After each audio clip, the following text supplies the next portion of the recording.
Le documentaire que nous allons suivre maintenant, c'est une révélation divine que le Seigneur Jésus-Christ a donnée à l'une de notre sœur en Christ de la Corée du Sud, qui était entrée dans une veille de prière de 100 jours. Le Seigneur Jésus-Christ lui a montré des choses terribles, insupportables qui peuvent arriver aux hommes en enfer.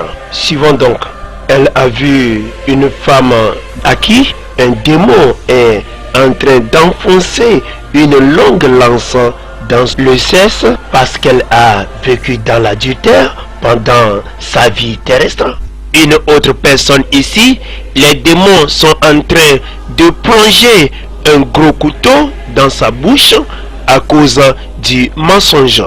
D'autres personnes aussi ici, les démons sont en train d'arracher leur chair et mangent leur chair à cause de la sorcellerie.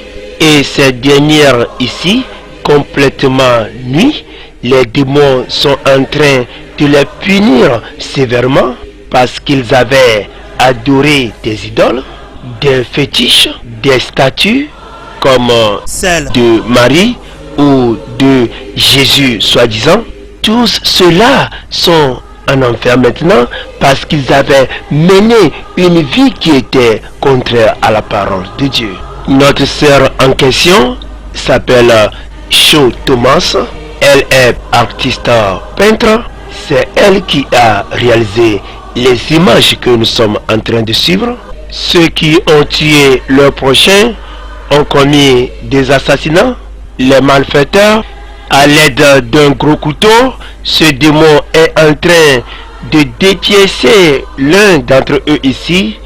C'est terrible à voir, insupportable. Et le premier meurtrier de l'histoire était Caïn, qui tua son frère Abel à cause de la jalousie et de l'envie. Et ce que nous voyons ici, le démon les saisit et les jette dans un liquide dévorant.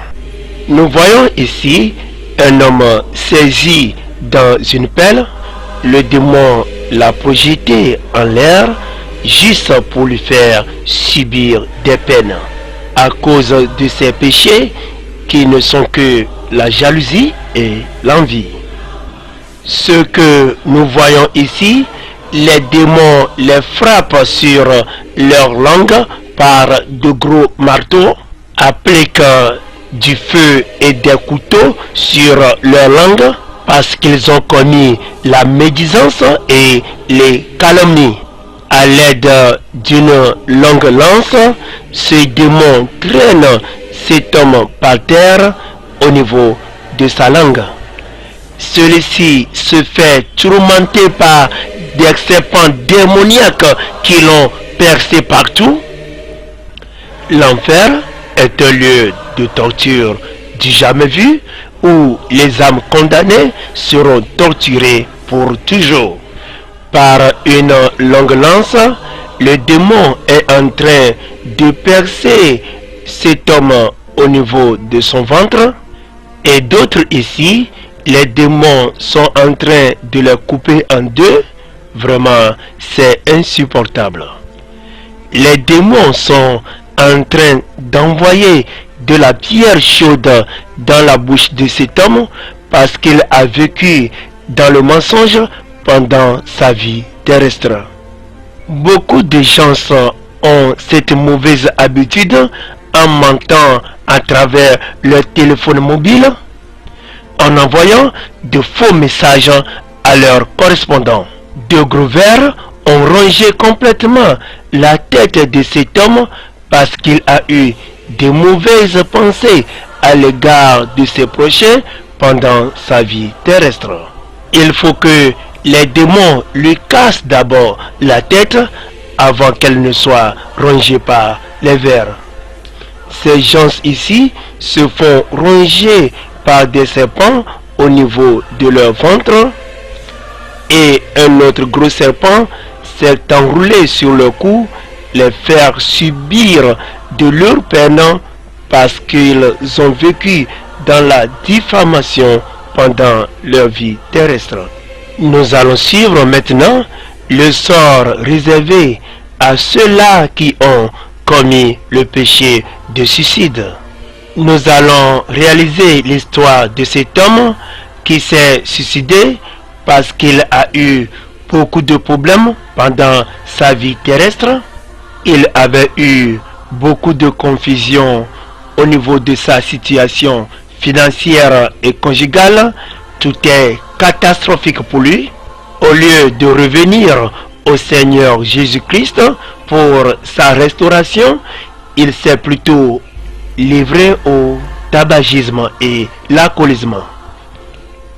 Et puis, il s'est donné la mort en montant sur un étage et s'est jeté en bas, pensant que la mort mettra fin à son calvaire. Et quand il s'est retrouvé de l'autre côté, un démon l'a saisi et le jeta en enfer. Le voilà ici s'atterrir en enfer, poignardé par un gros couteau, et cette souffrance, c'est pour l'éternité. Nous allons continuer notre voyage en enfer en visitant ceux qui ont commis ce péché de suicide. D'autres sont consumés par des flammes.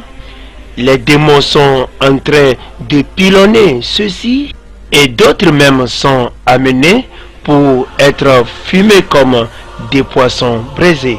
Beaucoup de gens dans ce monde pensent être des maîtres sur leur vie, remettant toujours sur demain leur salut, ne sachant pas que la mort peut les surprendre à n'importe quel moment.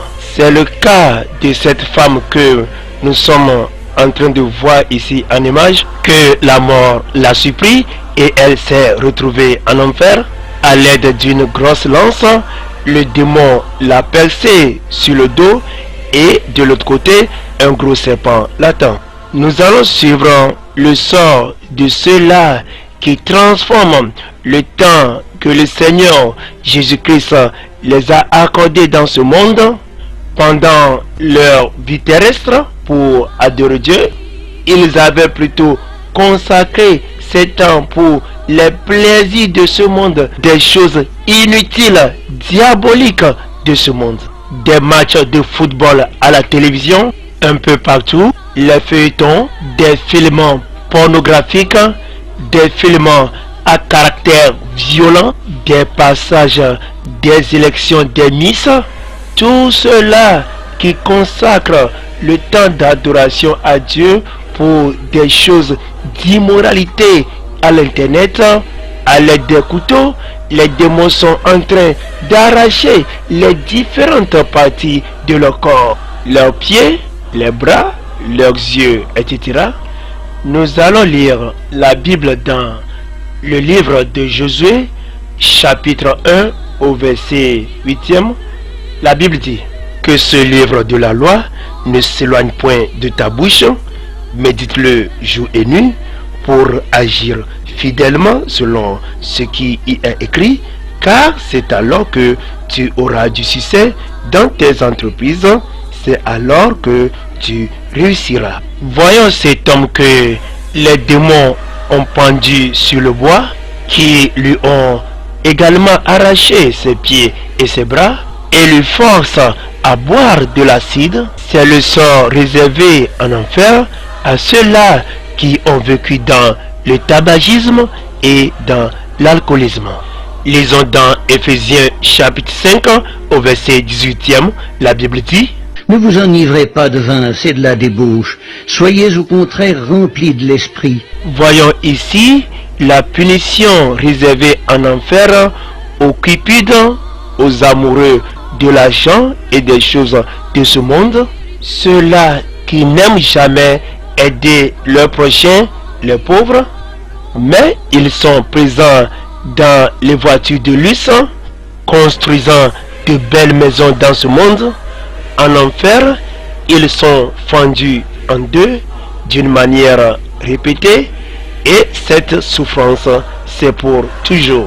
Nous allons lire dans le premier livre de Timothée, chapitre 6, au verset 7e, la Bible dit: car nous n'avons rien apporter dans le monde et il est évident que nous n'en pouvons rien emporter. Pour ce qui concerne la fornication et l'adultère, il y a beaucoup de ces hommes qui ont leurs femmes à la maison mais sortent avec d'autres filles au dehors.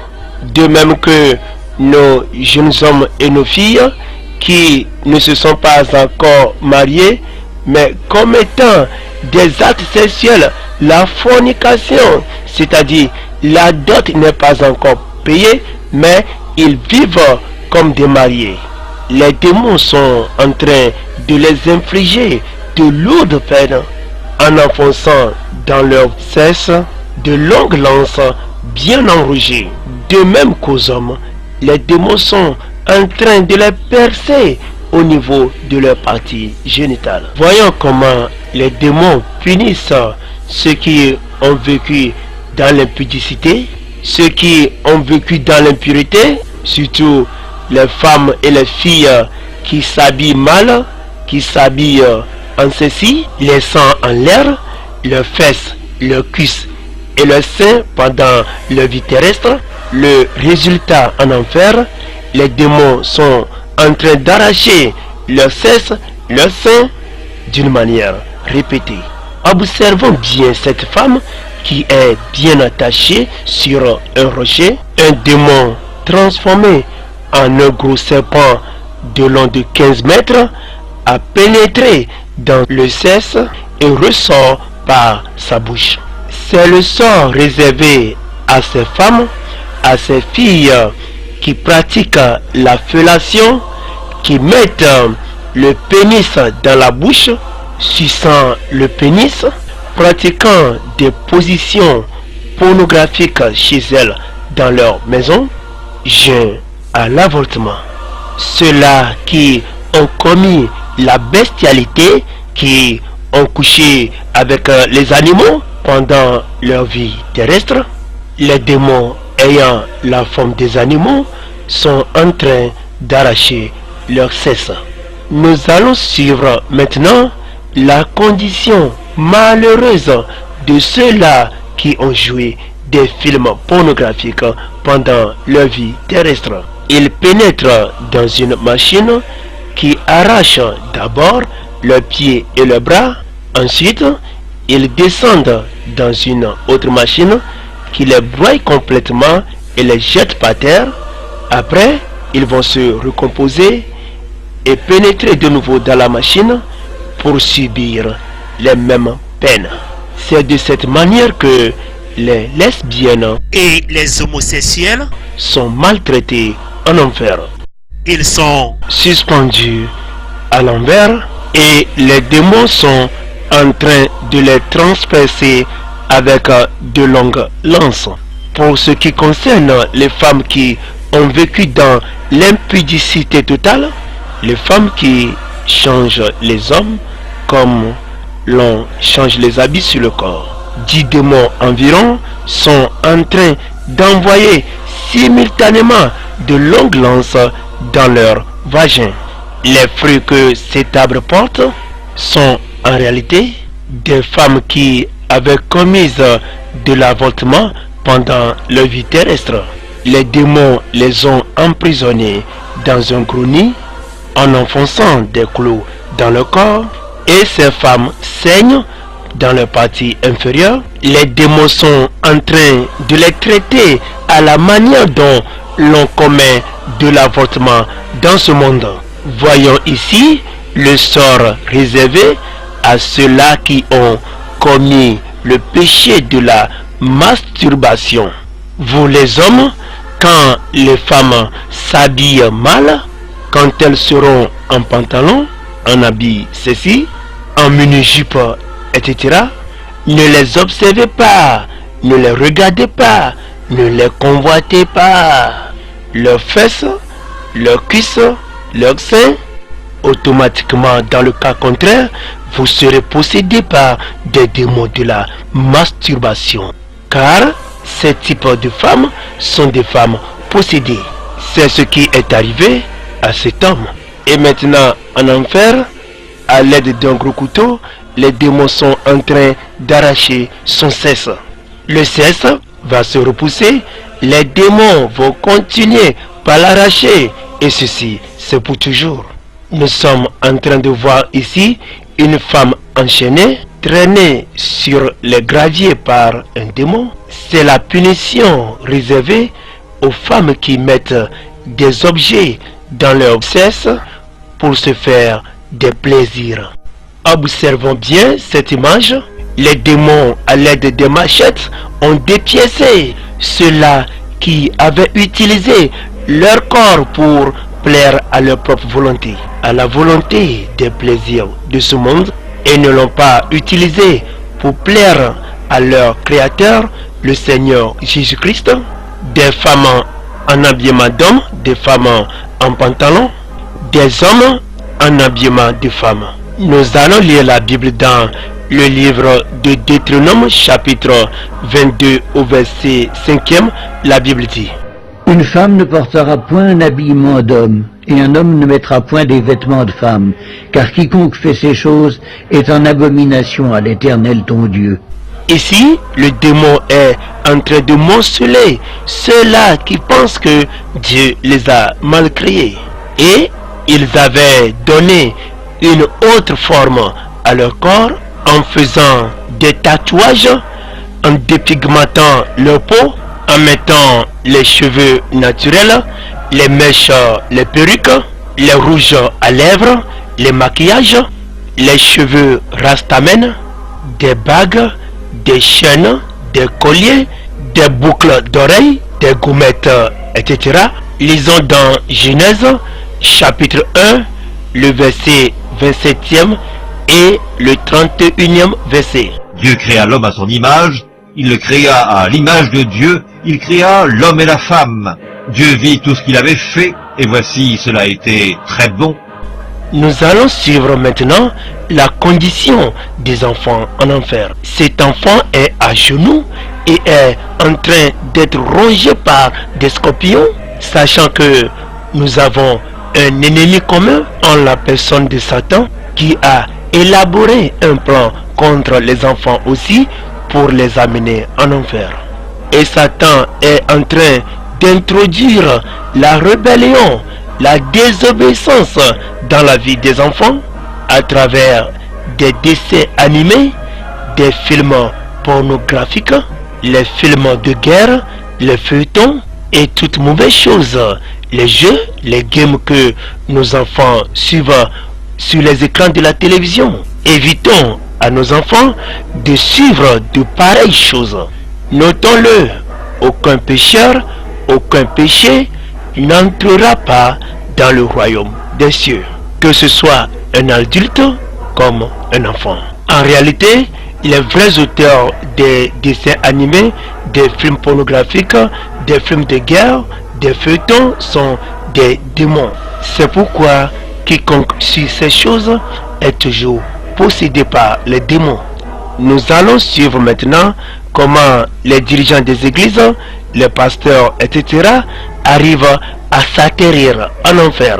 En effet, ce pasteur que nous voyons ici avait bien commencé le ministère que le Seigneur Jésus-Christ lui avait recommandé. Mais par la suite, il a commencé par dérailler. Le Seigneur l'a plusieurs fois averti, mais il s'est endurci dans son cœur. C'est le cas de ces faux dirigeants des églises, faux pasteurs, faux prophètes, faux hommes de Dieu qui circulent partout de nos jours, promettant le ciel et la terre aux gens, dont le slogan est: si vous venez chez nous, vous aurez de grandes bénédictions, vous aurez votre délivrance, vous aurez votre visa pour le Canada, pour les États-Unis d'Amérique. Ils n'aiment jamais prêcher la vérité. Ils n'aiment pas prêcher l'abandon du péché, le salut aux âmes. Mais ils se contentent de dire de bonnes aventures juste pour escroquer le peuple de Dieu. De pire, ce pasteur étant marié, il a encore d'autres femmes au dehors. Et si sa propre femme voulait intervenir, il la frappait. Voyons comment les démons sont en train de le percer avec des lances. en train de casser sa tête, le surchargeant de lourdes souffrances. Et c'est ce démon qui pousse les hommes à frapper leurs femmes. Si tu es un pasteur, un dirigeant d'une église, sache que le Seigneur t'a appelé pour que tu puisses dire la vérité au peuple. Que tu arrives à prêcher l'abandon du péché, la vraie repentance, afin de préparer le peuple sur lequel le Seigneur t'a établi, afin de les amener au ciel.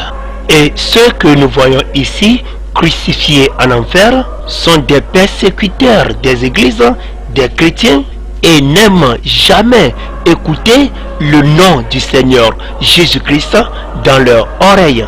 Et celui que nous voyons ici, dont les démons ont mis des clous partout sur son corps, c'est le sort réservé à ceux qui dérobent, les voleurs, les escrocs, ceux qui font des faux reçus, les chrétiens qui ne donnent pas leurs dîmes et leurs offrandes. Le démon que nous voyons ici, à l'aide d'un long couteau, est en train de dépiécer cet homme. C'est le sort réservé à ces chrétiens qui refusent d'aller évangéliser, qui refusent d'aller gagner les âmes en voie de perdition et de les ramener sur le chemin du Seigneur Jésus-Christ. Voyons ici cette femme dont les petits serpents sortent par sa bouche, son ventre est rempli par de petits serpents. C'est la punition qui est réservée à ceux-là qui s'opposent à la parole de Dieu, à la parole de la vérité. Car c'est cette parole qui est la nourriture de l'âme. Un homme ici est en train d'être dévoré par des démons transformés en bêtes féroces. Cette punition attend ceux-là qui fréquentent les églises, non pour se repentir de leurs péchés, mais qui courent toujours derrière les miracles. Ils n'aiment jamais fréquenter les églises où on prêche la vérité, mais ils sont présents là où les gens ne sont qu'à la recherche des biens matériels de ce monde. Malheureusement, les gens ne se soucient pas de leur Créateur, le Seigneur Jésus-Christ, pour l'adorer, pour l'obéir, et se contentent plutôt dans les plaisirs de ce monde, emportés par les choses de ce monde, les matchs de football partout, sur leur écran de télévision. Ils sont présents dans les boîtes de nuit, s'adonnant aux musiques sataniques de ce monde, à des danses diaboliques, à la prise de boissons alcoolisées, à la loterie, à la fornication, à l'adultère, à l'utilisation des préservatifs, les condoms, à l'avortement, à l'homosexualité, la pédophilie, le lesbianisme, à l'impudicité, à la magie, à l'occultisme, au maraboutage, à la sorcellerie, oubliant complètement la volonté de leur Créateur, le Seigneur Jésus-Christ, emporté par Satan sur la voie de la perdition, la voie de l'enfer. Mes bien-aimés, nous ne sommes que des passagers dans ce monde.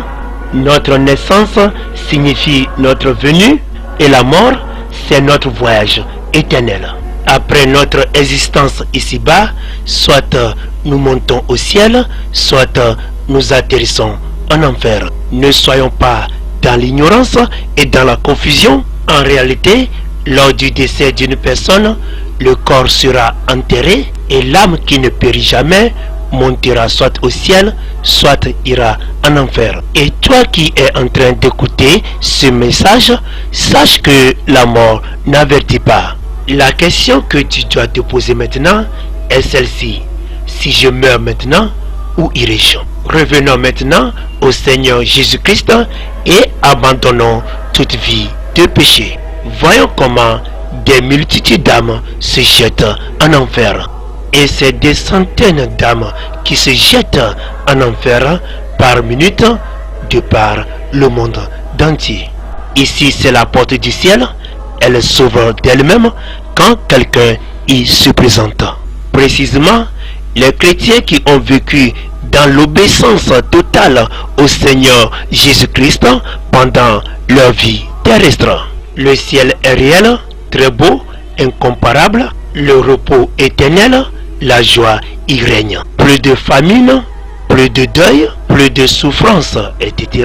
Nous demeurerons avec le Seigneur Jésus-Christ pour l'éternité. Lisons dans Apocalypse, chapitre 21, au verset 27e, la Bible dit: Il n'entrera chez elle rien de souillé, ni personne qui se livre à l'abomination et au mensonge.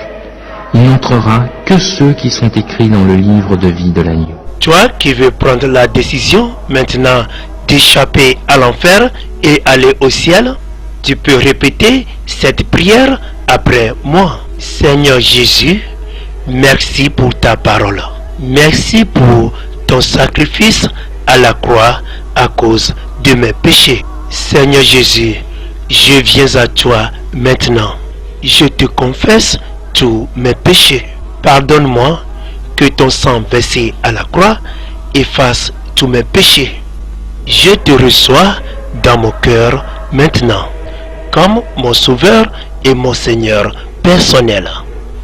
Oh Seigneur Jésus-Christ, règne dans mon cœur dès maintenant et pour l'éternité. Efface mon nom dans le livre de la mort, le livre de l'enfer. Écris-le dans le livre de vie, le livre du ciel.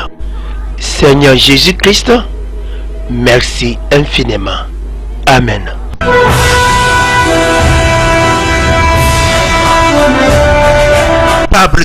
Bible TV International. Vous pouvez poser toutes vos questions sur vos chaînes de télévision Bible TV avec votre frère, le pasteur Enoch. Peut-être que vous aurez besoin de nous, qu'une zone soit évangélisée ou des enseignements au sein de votre église.